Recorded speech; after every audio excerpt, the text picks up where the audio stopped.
1வது முதல் 5வது வரை படிக்கக்கூடிய அரசு பள்ளி பிள்ளைகளுக்கு அதிகாலையில் அவசரமாக பசியோடு பள்ளிக்கு வரக்கூடிய பிள்ளைகள் பட்டினியாக வச்சு அவங்களுக்கு பாடம் சொல்லித் தரக்கூடாது. இன்றைய நாள் காலை உணவு வழங்கும் திட்டத்தை நாம் தொடங்கி இருக்கிறோம்.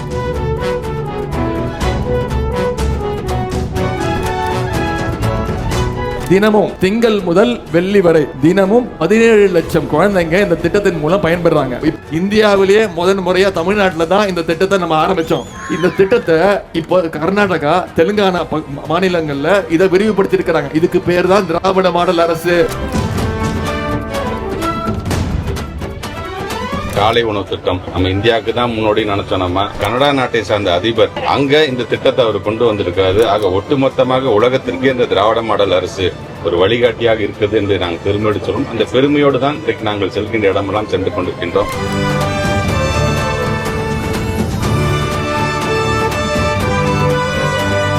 கலைஞர் மகனுடைய அரசு கருணையின் வடிவான அரசாக செயல்படும் என நான் உறுதியளிக்கிறேன்.